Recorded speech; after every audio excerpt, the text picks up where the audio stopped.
I imagine that it would have been very easy for Abram to think that God had abandoned him.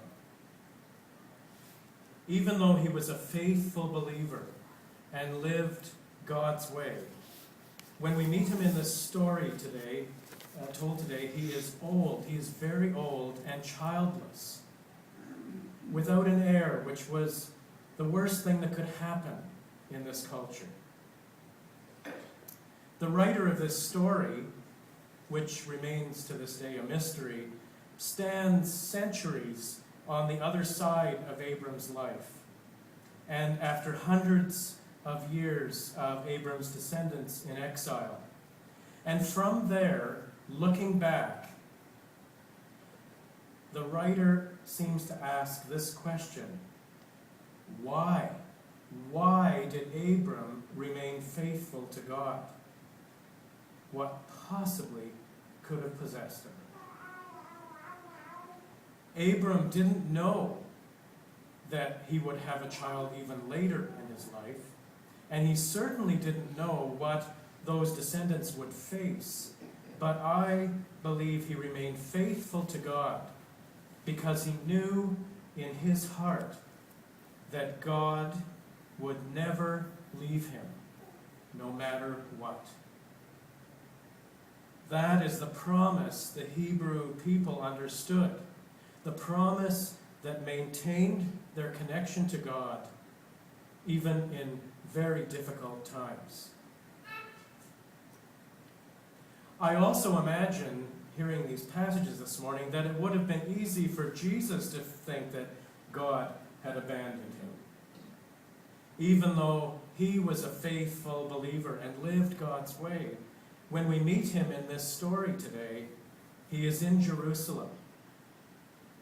He is in Jerusalem. He's facing likely arrest and possibly even death. Once again, the writer of this story, Luke, stands nearly a century on the other side of Jesus' life, and in the midst of struggling and persecuted new Christian communities. And from there, Luke looks back and seems to ask that same question: why did Jesus remain faithful to God? Jesus didn't know his death was imminent, although he might have had an inkling. And he certainly didn't have any sense that his death would make such a profound difference in the world. But I believe he remained faithful to God because, like Abram, he knew in his heart that God would never leave him, no matter what. That is the promise the followers of Jesus understood, that was rooted in their Jewish history and that maintained their connection to God even in difficult times. Abram felt safe, protected under the sheltering wing of the Spirit, and knew that he was never alone.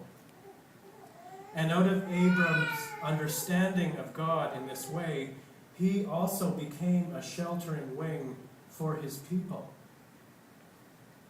In the same way, Jesus knew he was never alone, never abandoned, always safe under that same sheltering wing of the Spirit. And he became a sheltering wing to all he encountered. We have no way of knowing whether or not this story of Jesus that was read actually happened, simply because it was written so long after his death. But I would be surprised if Jesus didn't in fact lament the thousands of people he experienced as having lost their connection with God. Don't we all lament the same thing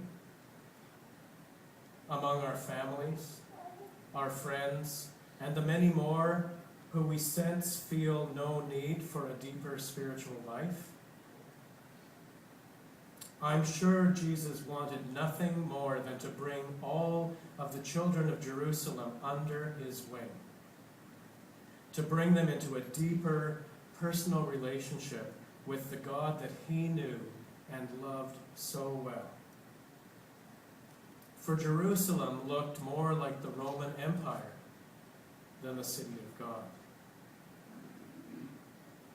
And Luke offers such a great image to capture this, a hen brooding over her chicks. This powerful image draws us into what it means to understand God as a God of promise. We can do everything in our power to try and deny or ignore the power of the Spirit in our lives and in the world. But that Spirit remains constant and undisturbed by our indifference, waiting patiently for us to come home.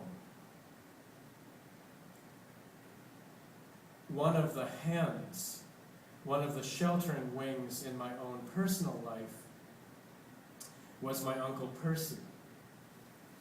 And he was actually a great uncle. He was my paternal grandfather's brother, but he was like a grandfather to me.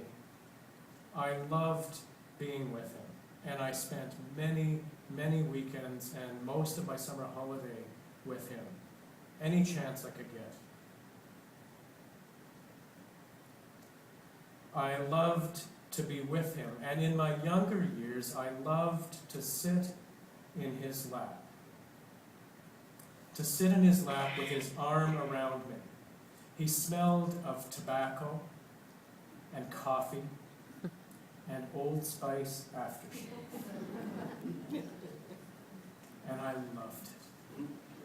He was warm. I don't mean just emotionally. He was warm. I was warm in his arms. And with his knee under me and his arm around me, he made me feel safe, secure, sheltered, and loved. Of course, as a child, I didn't understand this psychologically. I just instinctively was drawn to him. It's in my adulthood I've understood what that was about, what was going on. But I felt so good in his care, and I miss him terribly. And I am wondering if any of you have had a sheltering wing, a hen, in your life. Or how maybe you have been a hen or a sheltering wing to someone. And I want you to take a moment to think about that, and then I would love to have a few of you share your experience of that with us this morning.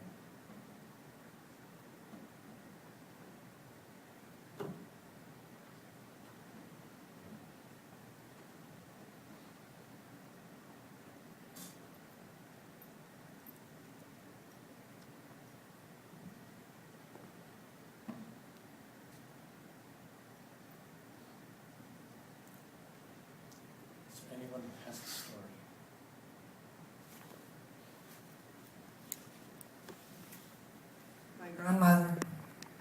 My grandmother, she was a very, very big woman, and she was a pianist, and she was so passionate. She played piano, and it was like you had to be raptured by it because it was so beautiful and so massive, you know. And she was totally hen with me and my sister, but I think especially me.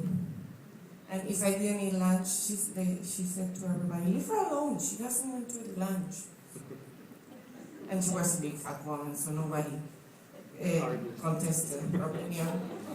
And it was just like you say, you sat on her lap, and that was like, I don't know, felt so safe and so wonderful, and I still feel her around me.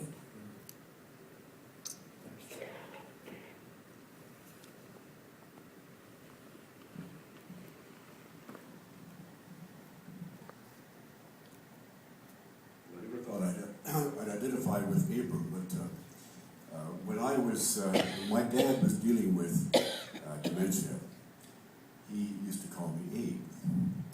Abe was his older brother, and I was his oldest son. Somehow the generations had collapsed.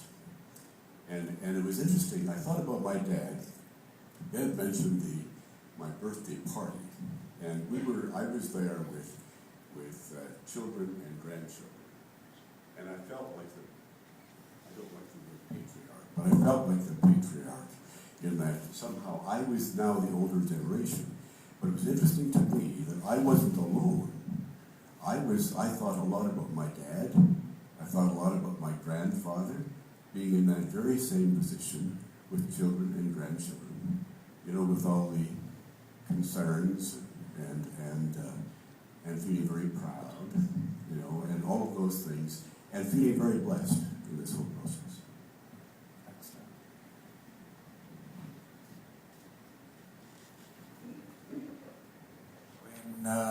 When Joan and I went to Ethiopia to collect our first grandchild, she was 10 months old.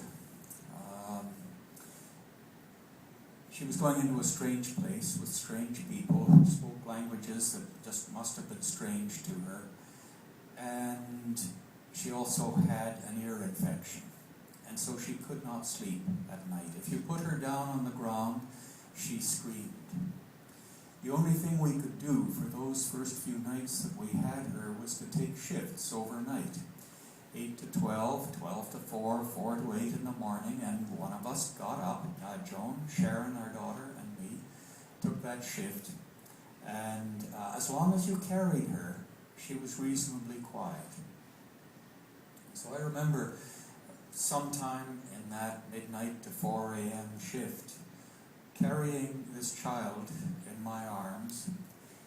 Our daughter Catherine has very, very dark irises. You'd almost say that she has black eyes. And in the partial light of the room, looking down into those eyes and realizing that I could never, ever let her down.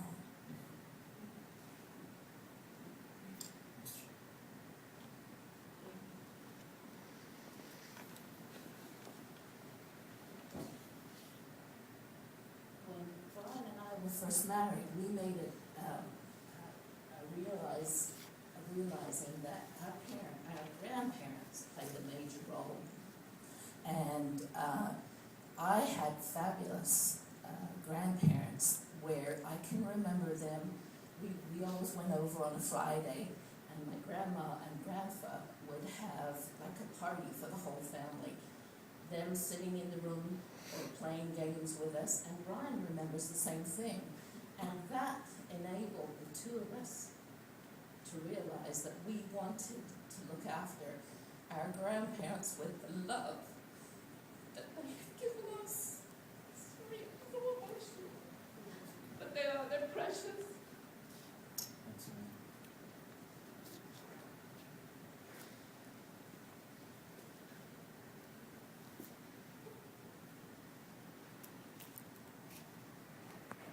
Thank you for those.